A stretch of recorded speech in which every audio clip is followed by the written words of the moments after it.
gentlemen, good evening, good afternoon, or good morning, whichever time zone you are dialing in and attending the short presentation. It's basically what we're going to talk tonight is about the risks and exposure that financial services organizations run by obeying to ESG disclosure processes and structures. And as Chikezi said, as to our role, what we do, we have three verticals in our business structure, which is all under the holding of Aston Blackstone International, which is based in Switzerland. And one vertical is all about the management consulting and business consulting on supply chain, finance, as well as ESG compliance, and with regards also to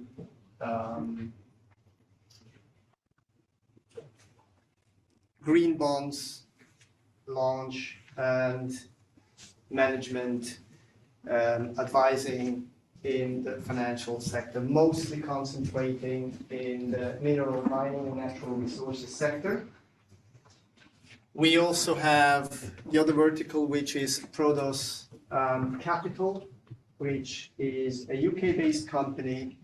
And here in the UK, we act as fund advisors for the fund that we are actually launching in Luxembourg, which is a regulated fund as per the CSSF regulations. We choose Luxembourg because of its high standing and high governance standards in the fund world.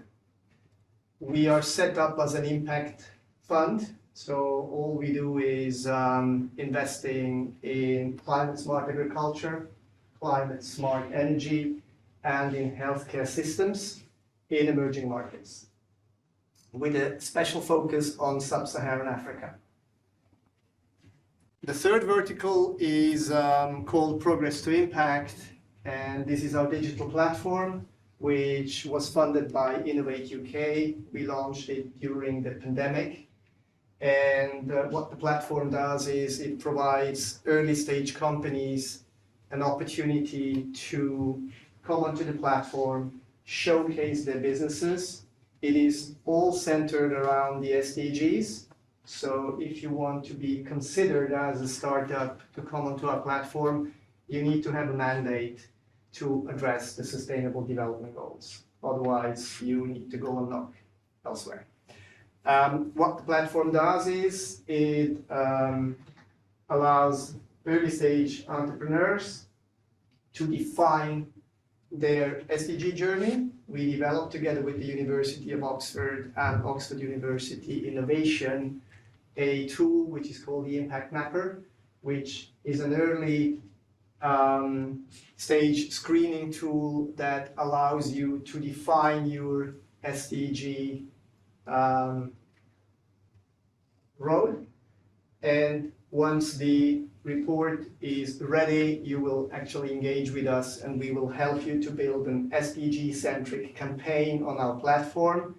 And then we basically throw you in front of impact investors, which can be from the whole spectrum of venture philanthropy, as well as to private equity and VC fund that invest in SDG specific areas.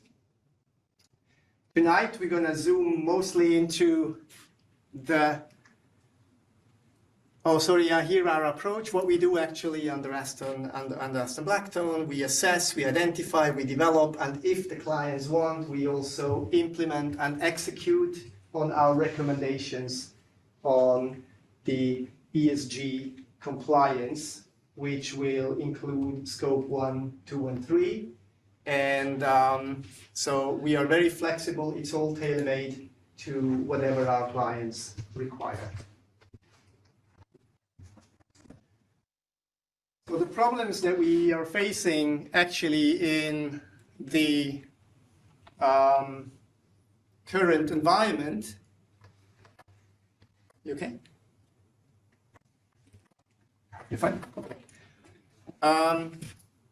According to the latest TCFD report,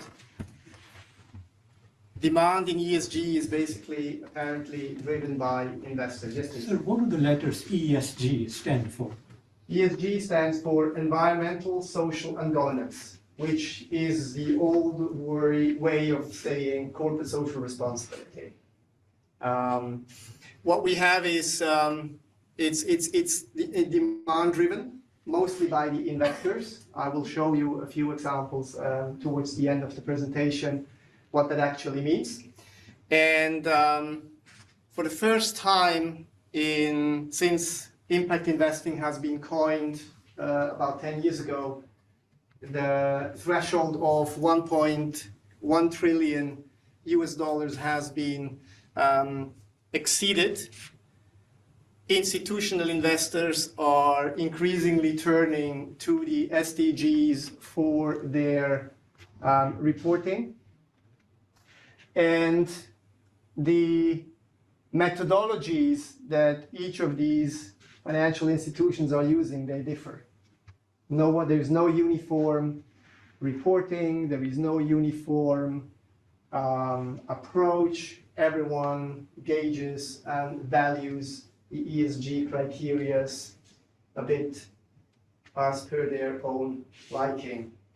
And that's a concern. There is no uniform standard, there is no uniform approach, and we will see how tech can help in putting the household a little bit in order.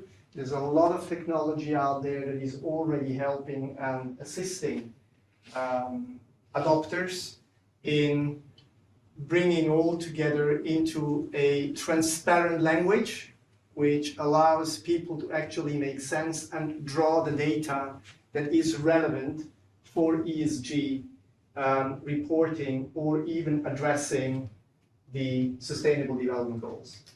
So generally speaking, we are very much into the SDGs. We do the ESGs because that's the entry-level point that high street banks and high street investors understand the most.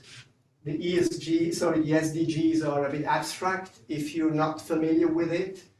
It's very complex. And so what we're basically trying to do is to attract the people into the sustainability world, into the sustainable finance world, and then transfer them across to a more profound and deep-rooted approach and application of sustainability. It's very early stage, but anyway, we see encouraging signs with the 1.1 trillion threshold being crossed for the first time. We obviously also have ESG skeptics. They basically say that it's all rubbish. We don't need to report on anything. Climate change isn't real. Climate change can't be measured. And naturally, what can't be measured can't be reported. And there has been a very prominent example a few months ago with a very illustrious representative of HSBC being sacked by basically claiming climate change is not real. We don't have to believe into climate change. I think just a personal and individual respect for usage of resources that we have is good enough. Climate change is cyclical. It's not the first time humanity is exposed to changes of temperatures. But clearly, it's something we need to address. And the reporting and the financial services industry clearly has a leading role and a fiduciary duty towards their investors and next generation clients to ensure that the money is put in the right way at the right place. Putting ESG into practice is around sustainability, as we just said, resilience, trying to be more mindful in and respectful of the planet. We only have one. And as I was telling Chikezi in preparation to tonight's event, I was raised to respect my mother, and we only have one Mother Earth, so we should respect the planet. And we all have a fiduciary duty in whatever we do as global citizens, individuals, to just be more mindful of the resources that we have.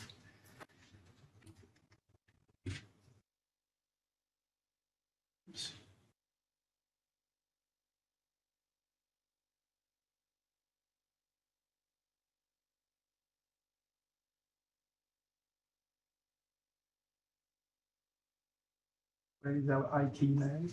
He's not. I could just. Okay. I know. It's just a general. Yeah. Yes. Okay. So here's a small overview of how the path to an ESG future could look like. The current state is around having limited or little to no guidance on the disclosure or the format of ESG metrics. A lot of it is still manual, no uniform reporting tool, even though technology exists, but many of us still run on Excel. The data sources are disparate, nothing is organized, or it's not yet uniformly organized. Highly manual processes, as we said, no controls or established governance framework, even though the regulator is stepping in a massive way in giving guidance in how things should be done. And UK, alongside the European Union, has been the first country to actually introduce ESG disclosure compliance rules earlier this year. And so we are starting to see some organized approach towards a more transparent reporting. The US is currently debating in the Senate or whichever chamber of their political system to roll out with a regulation as well. And we will soon enough also see the Asian nations join. And it has clearly started with the financial sector to declare and report on their climate risk investments. And it will gradually funnel through to other industries and sectors. And that's where we try to assist our clients in basically preparing them for climate risk declaration and compliance, because they're going to be hit by a tsunami once the wave and the regulator comes and funnels through to all the sectors and all the sizes of organizations. In terms of evolution, there is only limited guidance provided on disclosure formats and metric. Again, data sources and offline spreadsheet are addressed ad hoc. Then the data visualization and transformation tools are only starting to be used. They're making reference to some of the tools that are available. Limited policies and procedures and governance control certifications and investors. As we said, the UK and the European Union, they are starting to become very serious about this type of reporting. Optimization is where the trend is going, starting to get clear guidance on disclosure formats and metrics. Again, UK and the European Union are leading the pack. The data visualization and transformation tools are used for reporting key metrics and utilization reporting architectures. More mature policies, procedures, and governance and controls and certification will roll out. We will see more of those. Again, many may argue it is a box-ticking exercise, and it could very well be just a box-ticking exercise, depending what is your attitude of application and integration and how serious you actually take it as an organization to address, declare, and act upon these risk exposures that you as a financial institution run in your portfolio. And then the future state will be leading in terms of reporting and sourcing data through enterprise reporting, centralized repository on ESG data and metrics, real-time reporting, so IT again will help, technology, fintech will help in get real-time indicators and real-time overview of where actually individual organizations or even nations stand. I can show you, well, I'm not sure we have time for during the presentations, but if you have questions, we can look into some of the technologies we are using together with our technology partners when we advise our clients.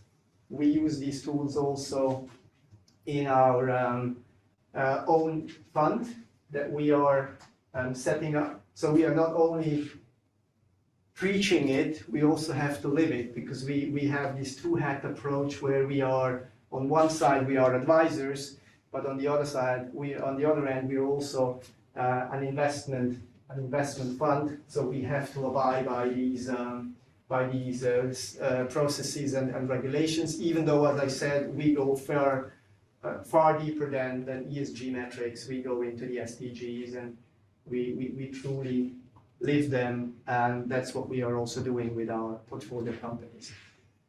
And then mature and enforced policies, procedures, governance controls, certifications. This is all future sound. We will see this coming about. For those familiar with the European, with the EC certificate that we see on many of the products, we're going to see ESG labels potentially being implemented and introduced as well. Even though there is a movement that actually is trying to move away from ESG labeling and rename the entire process. I haven't yet seen a new name for how they actually want to call it.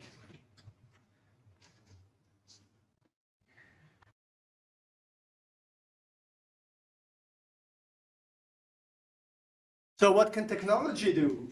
And that's why we are here. That's where we are tonight. Of course, artificial intelligence can unearth key data for investors in their investment criteria, eliminating a lot of the junk data that is unfortunately also available. It's, as we say, it's in terms of data analysis and data availability. If it's junk in, if it's junk in, there's also junk out. So how can you actually make sure that it's qualified and quantifiable data, which really shows the risks that your portfolio or you as a portfolio company actually run? Automation can obviously help in speeding up and accelerating some of these processes. Time is money, and if you are an organization that wants to have a state-of-the-art updated reporting condition, you need automation. You need to be able to basically extract the data at the click of a button and make sure it is the latest, newest data, the most accurate data that you can report to your investors, especially also to your stakeholders, which is all mostly your generation, next gen. You have a completely different set of values than your parents, grandparents, great-grandparents, depending on the age.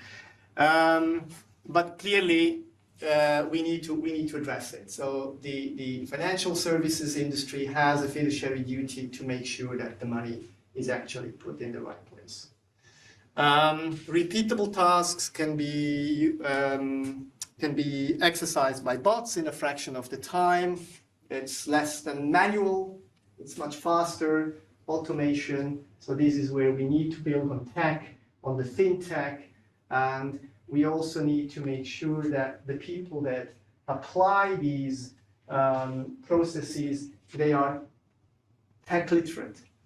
And so tech literacy, I heard you are starting a new division in here, is very important, right? How can you actually train people to make sure that they know how to use technology and how to read the data that this technology is generating?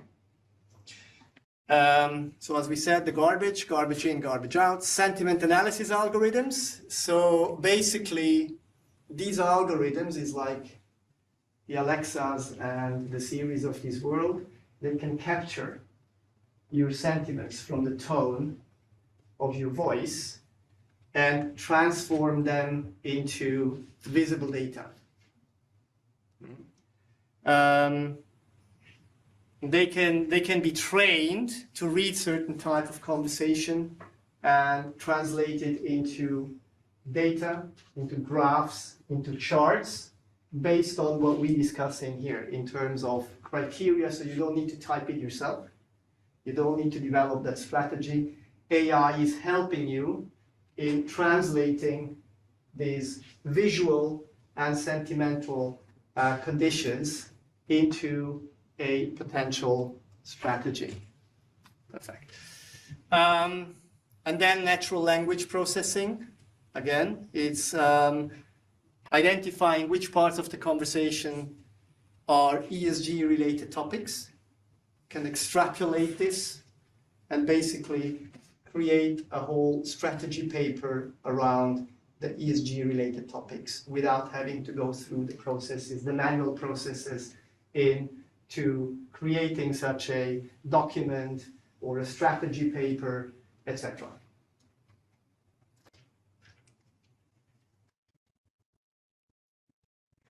What are some of the risks that we will face in adopting ESG criteria in the financial services and beyond?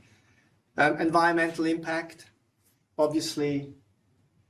Programming and creating AI is energy intense, so we need to come up with a balanced solution in terms of how do we compensate for some of the additional energy, which is the same problem we have in blockchain with the NFTs and the crypto. It's very capital intensive. But crypto is not the argument tonight, so we're talking about ESG. Ethical concerns in terms of using AI with GDPR concerns, especially for financial institutions. We have a lot of GDPR compliance. We can't just use data at our liking, so we need to pay attention to that as well. Especially because we are using personal data. If we talk about the sentimental bots and all this, how do you deal with that? So the regulator will also have to come up with some solutions, some guidance. What is possible, what is allowed, where does it become, where does it infringe privacy rules. Then we have the Dow Jones Sustainability Index, which is the original index for sustainable investments. They will be actually starting to incorporate artificial intelligence, which will build on many of those items we just discussed. We'll see. I mean, the Dow Jones obviously is a leading index. We'll see how they deal with it and what that regulator will come up with and what's the learning that we will see going forward in applying all these technological innovation that we will see in ESG compliance disclosure. Here is just an overview of some of the tech providers which are already out there, and they have very sophisticated tools. The G17 Echo in particular is actually, they have this world tracker, which is a real-time tool on the global ESG reporting across all the nations, across a large spectrum of industries. And that's all real-time data.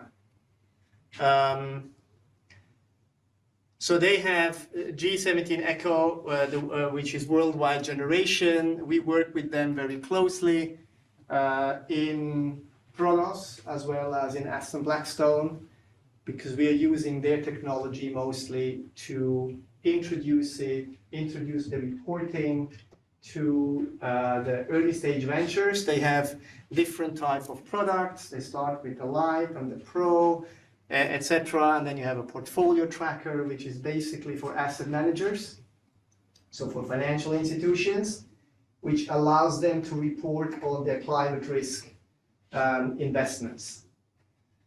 And then they just signed an agreement with the Singapore Stock Exchange, which is using their technology to screen ESG compliant investments as well as climate risk portfolios within the asset managers that are using the stock exchange.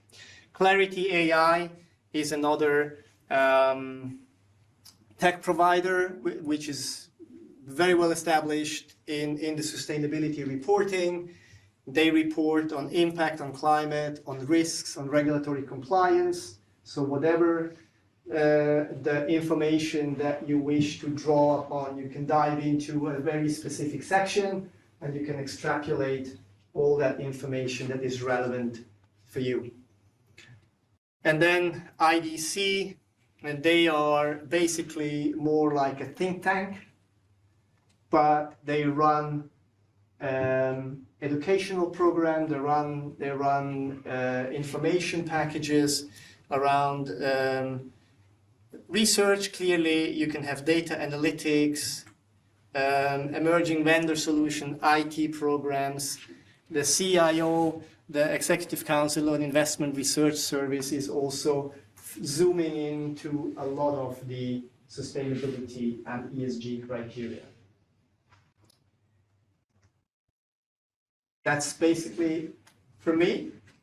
Very happy to answer any questions or. Yeah, there is one online from Chrissy. It just says, is there a link to the ESG UK disclosure regulatory guidelines? Is there a UK body that provides that? Yes, there is. So it's actually, the UK has coined the TCFD, which is one of the leading guidelines in the world, and the European Union is actually building a lot on the recommendation papers, on the white paper that the UK government has developed, and it's continuously updated. Now, obviously, we have had a couple government changes, but there's going to be people in charge of that. Yes, so the short answer is yes, absolutely. That's anyone online, so I suppose after the audience. Any questions? Yes, please. Good afternoon, or good evening. My name is Daniel. Please, you mentioned about the tools you were using to do the ESG. Then the other one is about the GDPR. Like 2 years ago, it was a kind of scary and alarming thing. Is it still existing? And if it is still existing, why do UK they outsource most of the things they do? And how can GDPR be implemented when the energy supply, the phone supply, most of them are outsourced? Those are my two questions. So GDPR is still in place, if that's the first part of the question? Yeah, which I'm aware of. But Yes. if it is, why are they still outsourcing? And that's why you see most things are being scams. If you, the banks, they do everything online, on phone, and people easily access it, because when you call, they will tell you to security, whatever check, or it's the same thing these people that are scamming are using. So how can they differentiate the originality? I think this is a legitimate question. I mean, this is a problem, cybersecurity, right? I mean, Yes. especially in the financial services industry, you're dealing with a lot of personal data, which is right. These ethical concerns. How do you actually protect personal data? And that's where a lot of the investment and research for the banks is going. And not only for the financial services, because every business that is digital, every business that is online has the same concern. You know, how do you protect your own personal data? Systems get hacked. Today, WhatsApp was, globally, this could definitely be a hacker attack or whatever. We don't know, and we are going to be more and more exposed to these type of problems, and. We have luminaries like Elon Musk that is investing billions in setting up TikTok. I know. I mean, it's a fine line between where is it going and what are they doing and how is it actually? How can you protect? There is no clear answer to that. I'm afraid we are exposed to these risks, and the more we, give it in the hands of technology and the few people that control technology, obviously we run a risk. Yes. Just picking up on that and on your question, I mean, to some extent, it depends whether it's an inbound or an outbound call. If you are calling the bank, then you're pretty sure that it's the bank who are going to answer the phone. If you receive an email or a phone call, then you're not at all sure, and you should just hang up and call them back yourself. So I think that can partly address your question. But my question is about the GDPR. And you mentioned Alexa. Well, I wouldn't, if I had Alexa, it would be totally switched off. I don't believe in that kind of stuff. And when I call my bank, I do get the standard message which says that all inbound calls are recorded for security and Training purposes. Yes. I also record the call, but in pencil. So I write down everything I say to the bank and everything they say back to me. And I have better records than they do. Yeah. But if they're going to apply AI to the calls, they're going to have to declare that to me and say, not only are we using it for training and record keeping, we're using it to analyse your tone of voice. That's the point at which I would hang up. I don't want anybody analysing my sentiments over the phone or in my emails. That's my business, not theirs. True. And I'm extremely sceptical about point 3 there. they can use it internally on their internal data, but not on a phone This call one like here or here? No, This number one. two. Number two, yeah. Number two. Yeah. And this other thing about not sentiment you had, as well as Sentiment analysis algorithms sentiment analysis or natural language and natural processing. language. Yeah.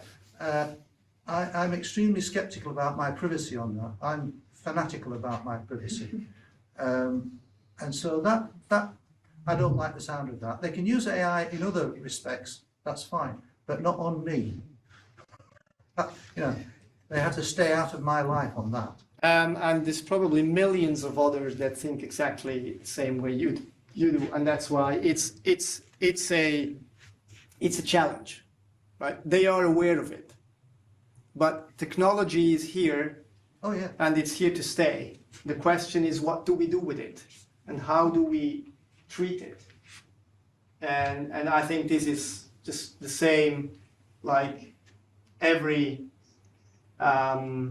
It's common sense, right? And the regulator will have to play the arbiter here and say what is allowed and what is not allowed, but how can we control it?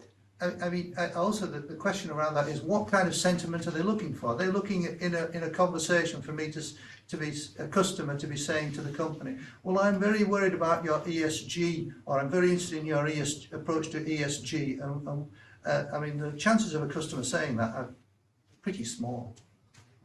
So, well, it's not the customer saying, it's actually it should come from the financial services company, right? And say, what are we doing in terms of sustainability, and how can we help you? What is your vision to sustainability? And you think they're going to say that to a customer calling in? Probably not. I don't, Probably not. I don't see that happening. And to your point, and someone had their hands up, I will just come to you in a moment. And to your point, your neighbors down the road here, BlackRock, they just had a major problem with, I have it in my notes, it's either Missouri or a US pension fund has withdrawn 500 million of assets under management in BlackRock because they complain that they are focusing too much on sustainability and they are not obeying to the fiduciary duty of the investor. That was going to be my second question. But And on the other hand, you have investors putting the board of Volkswagen, the car manufacturer, on the line. They say, you guys are doing too little on the sustainability angle. So you have this oxymoron on one side, investors pulling their money away from the world's largest asset managers, say, oh, you're too much focusing on sustainability. You're neglecting your fiduciary duty. And then you have the investors, and as we said, it's investor driven, right? does that reflect a transatlantic divide in mindset? Possibly.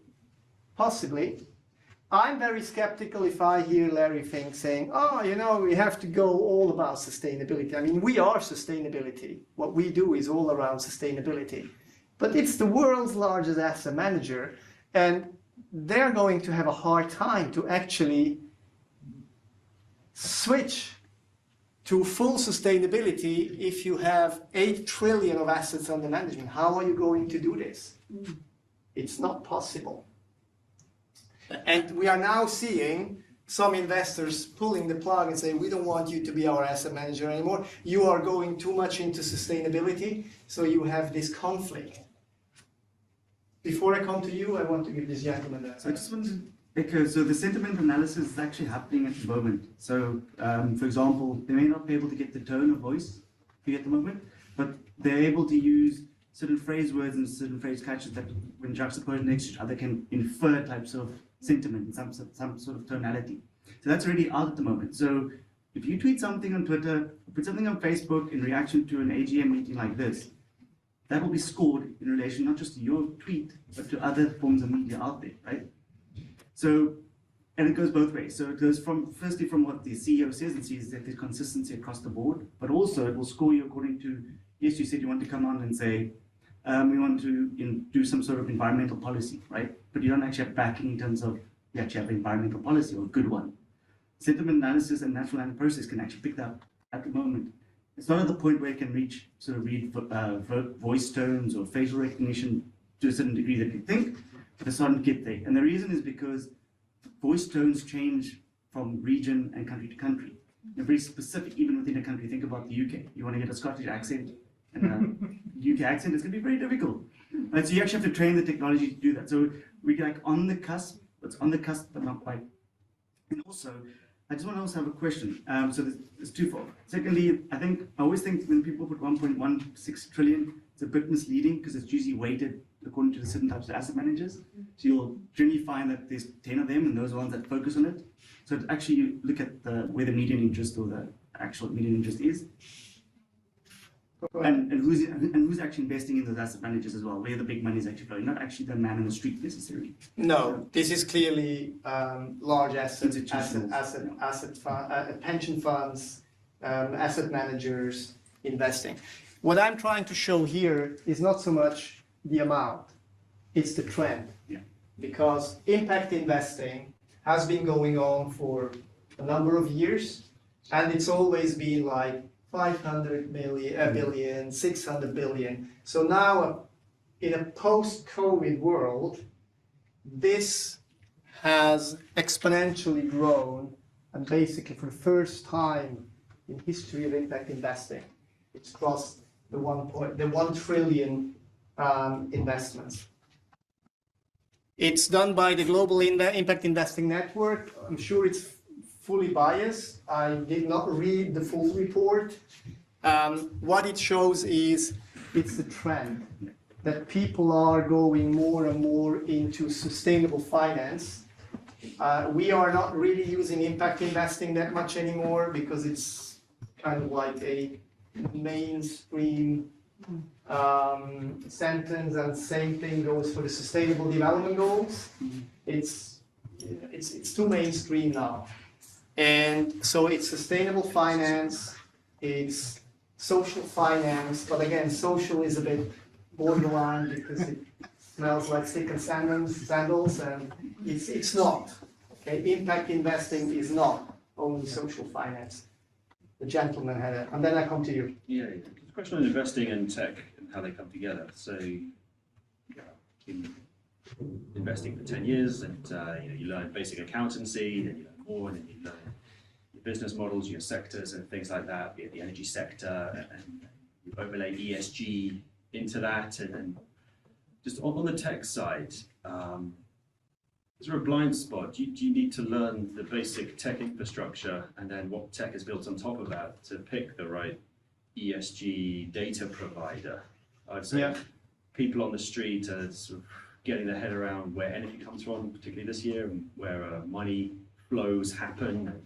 People are getting a bit more aware, but tech is probably still a niche area for most of the population, especially anyone over 30. I mean, there's two types of literacy, right? I mean, as we democratize technology and the financial services, you need to be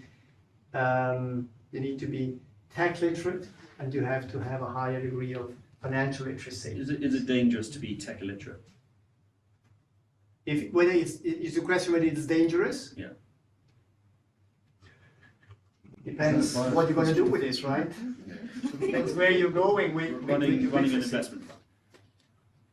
No, I think you need to have, you don't need to be the IT person, right? But you need to have a pretty good understanding about the technology that you're using, that your investment fund is employing, and what are the opportunities that this technology provider can give you, and where are your risks? Obviously, it's tailor-made. Many of these tech solutions that I showed you in the last slide, they are modular. You can be a micro firm and still use the same type of technology that BlackRock is using.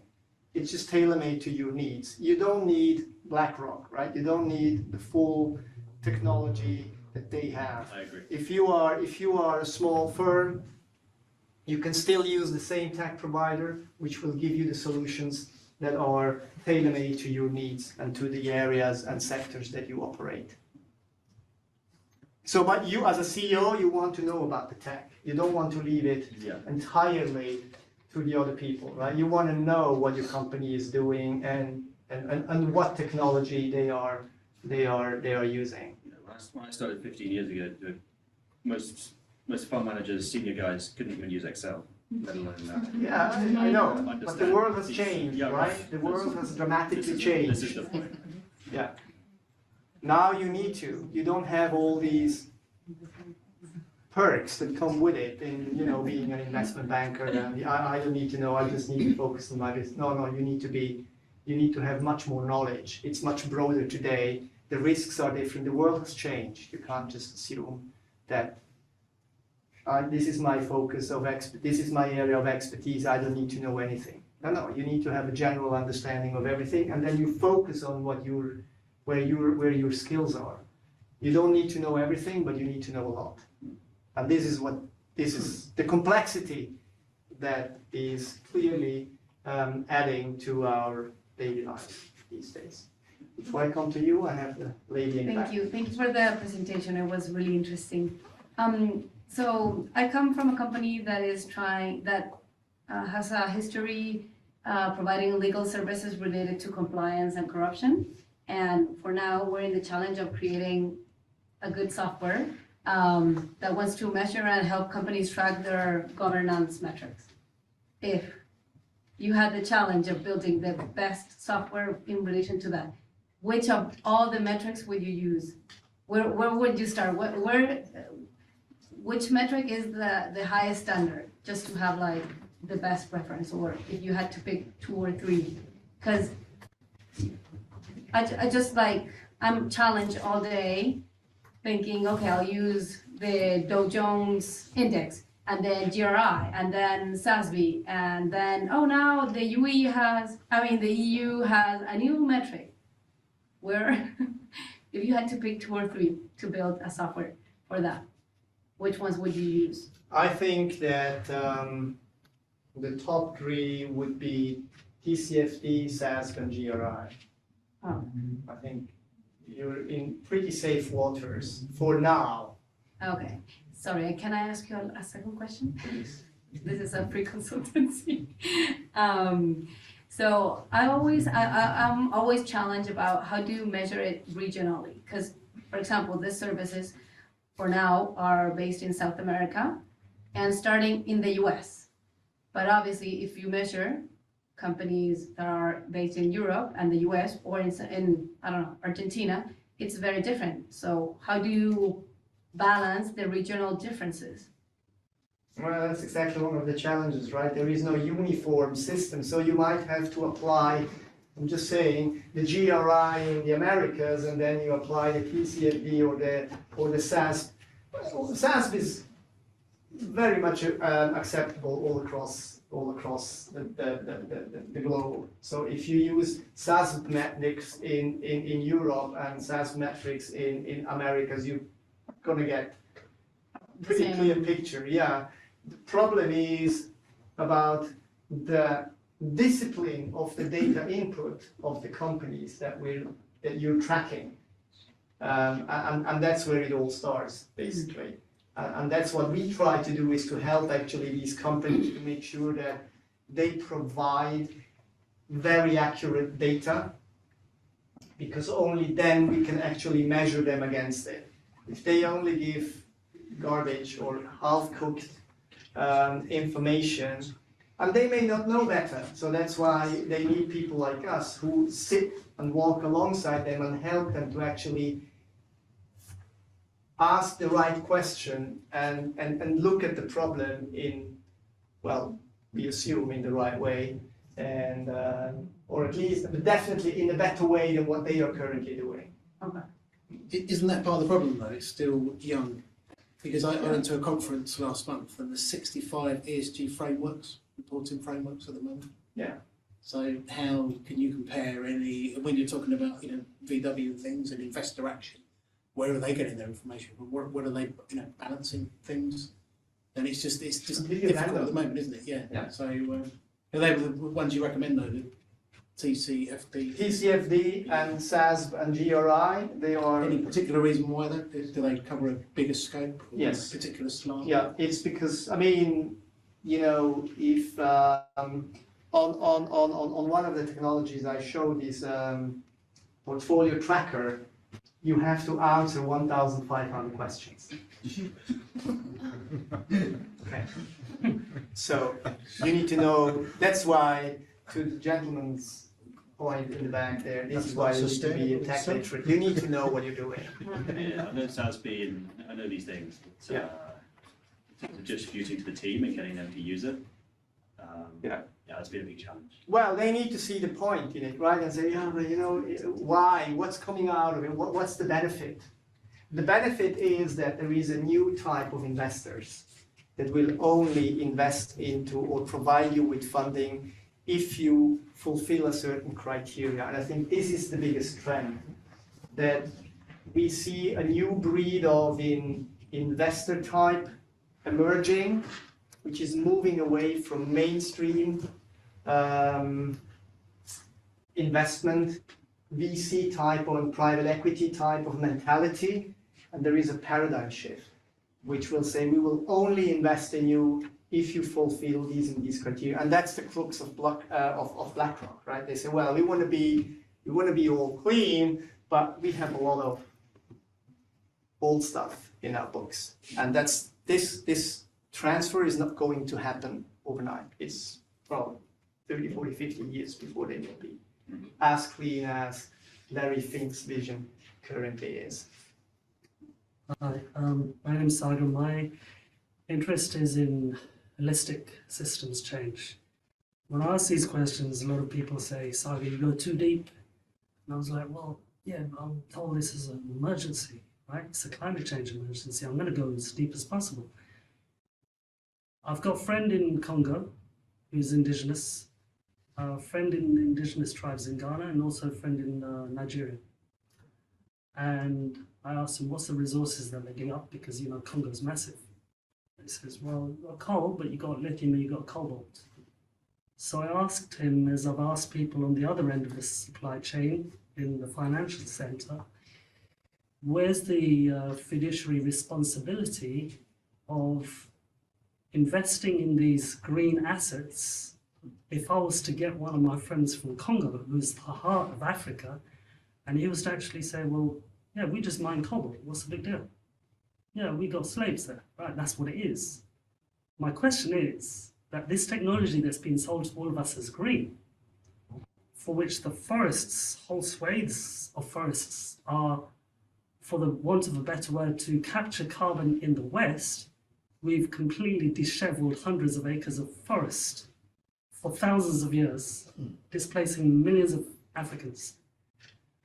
And I was like, I says, do you know about it? He says, no, I didn't have any idea. Okay, I'm going to be your point of contact in Congo. So my question is in terms of all this software and all these fancy glitzy things, where are companies like Lloyd's Insurance and other people actually saying, if we're talking about ESGs, who's going to take the risk on these assets? Who's going to take the risk on actually strip mining some part of Congo? The floods happen like in Pakistan. And now we've got in Sweetwater, Texas, this is just first generation of wind turbine waste 25 square miles in Texas. And my question is when we are looking at ESGs, we know ESG's 80% scope 3 is in the global south. I've seen all the metrics. You'd be pushed to even answer 50 questions, let alone 200 out of 1,000. If this is really an emergency, and we are going to pay heedance to all these goals, which is women's rights and no slavery and blah blah blah. The SDGs, yes. Yeah, all that stuff. Yeah. And then my friend in Congo, in Nigeria, and Ghana says, I'm your main point of contact. You want to know what's happening to indigenous people, the people that you're trying to save? You just stole our land for your green technology, for your solar panel. Where and how do we holistically, with fiduciary responsibility and all these other acronyms, show accountability to the mines, no, to the people for which BlackRock owns the coal mines, they own the lithium mines, right? And then on So the that's other side, Glencore and all these. and I was like, people think we're transitioning. No, we're not transitioning. We're just helping them transition. And then on the other side, someone like Texas or someone like Cornwall, who's going to deal with that waste? Did anyone think 2030, 2040, who's going to deal with 25 square miles waste? Cornwall, Dundee, Aberdeen, Cork, Aberystwyth? Is anyone thinking about that? Is Lloyd's of London thinking about that? You know, insurance risks, stranded assets? Or is that something we're just going to shelf until 2030? Because I think this is a massive part of it.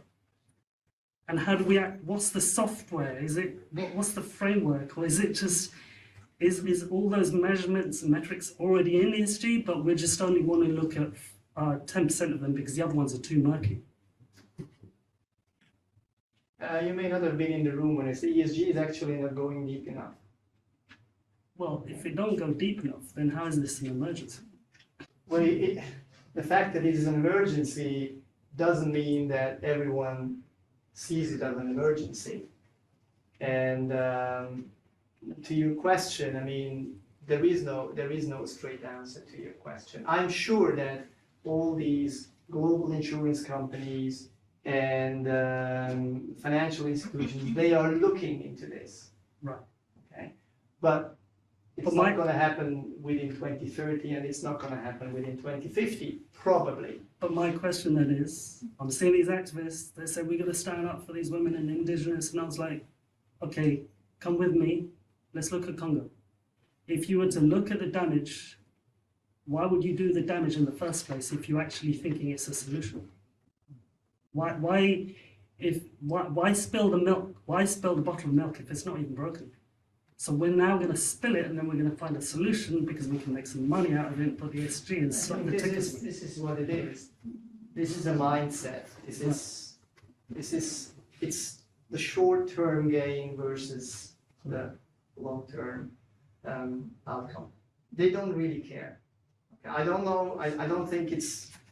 We can take this offline because we do a lot of the same questions that you do, that you just asked. Right.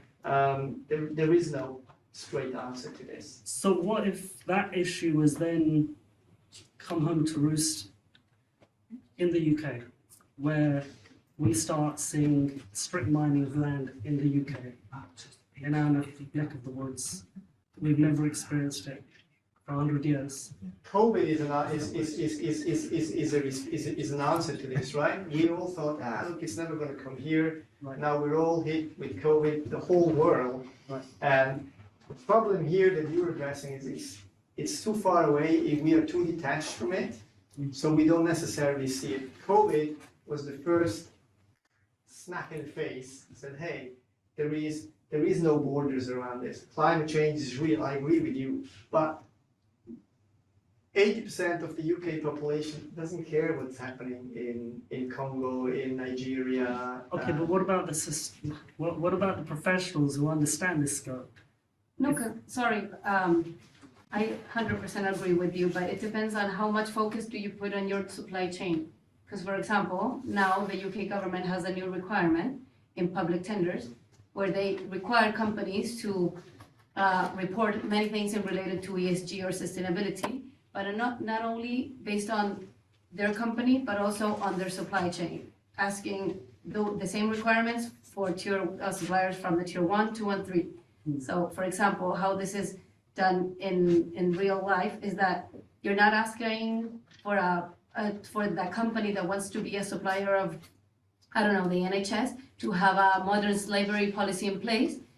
You're also requiring that your suppliers and your suppliers also have a proper modern slavery policy in place. And that's how you ensure that these companies start not, because you could say, okay, no, we're okay, because we have this models with this proper like policy in place, but you need to make sure and certify in a certain way that all your suppliers also have that, and your suppliers, and that's how you start. And I think that's a good approach. I think actually the UK government's model, it's quite interesting because it puts so many focus and responsibility on your suppliers. Oh yeah. I think the better model is the German one, which is going to come out 1st of January next year, which is going to be forcing every company to heed what I've just said. But the main thing is, if we keep on digging up the resources, which is our very own supply for these green products, there's going to come a break point where the people in Africa and India say, you keep to mining, now we've got floods in Pakistan. Now you're not going to get any mining done because now we're 25 underwater. So I'm like, it's, yeah. I know, I mean, we agree with you. I'm not going to go that deep, I promise. My name's Ross Cameron. I work with a consultancy company on fairly large projects, and we advise organisations and big projects on risk allowances and how they should, basically, how much should be invested in risk management for mega projects, fairly large projects. And my question is, unless I had a micro nap and missed it, we didn't discuss the rate of change in the ESG environment.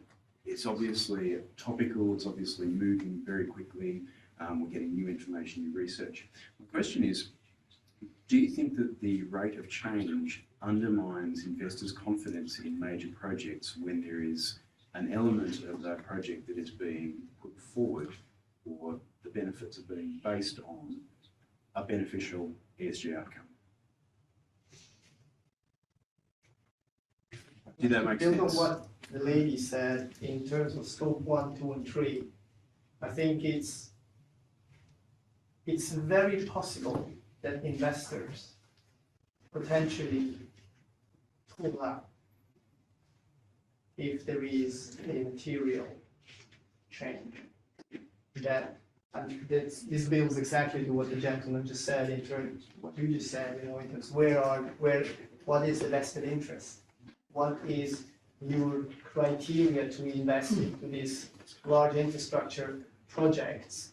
And obviously, you provide a project description which hopefully tracks as detailed and as good quality data and information as there can possibly be.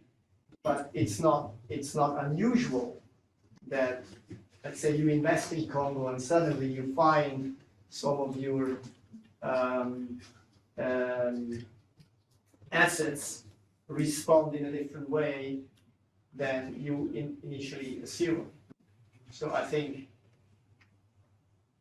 there is an element of risk that investors may just turn away and say, sorry, we pull out. And others may be attracted. Okay, say, oh, hold on a second, no, you just found a new lithium mine. Fantastic, that's what we want to do. We want to mine lithium because we're all talking about electric cars and we all need batteries and wonderful. So that means we need lithium, right? We need to build these capacities. Wonderful, I want to invest in this. Thank you very much for uncovering a new lithium mine. And if I say, well, I am protecting the forest and my investment thesis is it has to be all clean, it has to be all environmental, sustainable, etc. You may just walk away and say, sorry, I have the right to actually walk away. If I was an investor that would invest in such large infrastructure projects that you seem to be handling, I would keep that disclaimer and say, I have the right to walk away if something material changes, which could be to the detriment of my investors of my investment or my investors. If I'm an investment fund and I have a certain mandate, and your project doesn't respond to that mandate anymore, if I am consequent in my approach, I would say, I'm really sorry, I need to pull out. And that's the problem that BlackRock has. And many of these financial services companies, in terms of reporting, and greenwashing is obviously a big topic here. How can you make it up in such a way that it doesn't look as dramatic as it potentially is? So I guess the question is, do you think that the rate of change increasing will decrease attractiveness of the investment in ESG driven product? Basically? Not necessarily, because as I said, you are going to actually see a new breed of investors coming into the scene, which will replace. Now, whether they will fully replace, that's obviously something to be seen, but I think the trend is here. 1.6 trillion, 1.1 trillion is a clear trend, is an indicator. So that means there is a growing amount of, hopefully, honest agents of change in wanting to deploy this type of capital into environmental, social. It's not the governance, it's the E and the S that we need to take care of, right? It's the environmental and the social.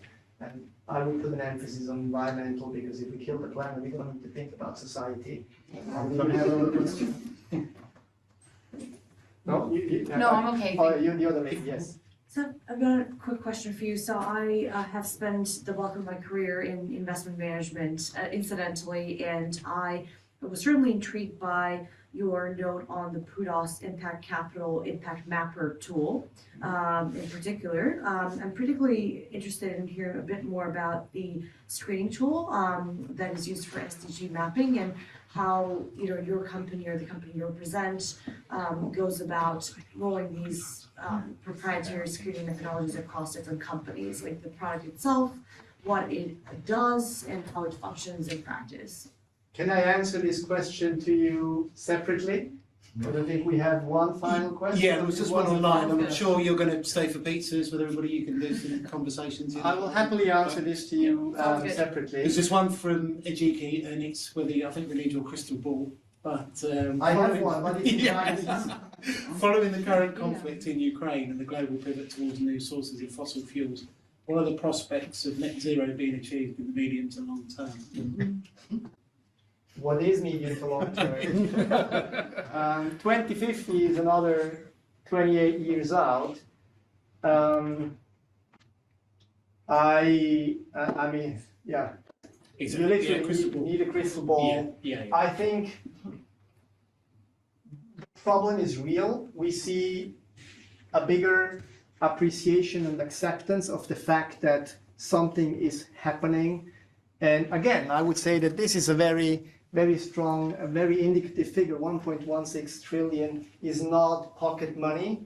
Of course, it won't really be a paradigm shift, but we can clearly see that there is more resources and attention going into addressing this problem. Now, we will probably not have all the solutions, won't be right. We will make errors. Obviously, we will potentially apply wrong technology. But I would say that if we can get more than 50% of the world population being more mindful and being more alert on how they use resources, in a way, welcome the energy crisis. Right now, we all need to rethink and say, okay, how am I using my energy? What are we doing?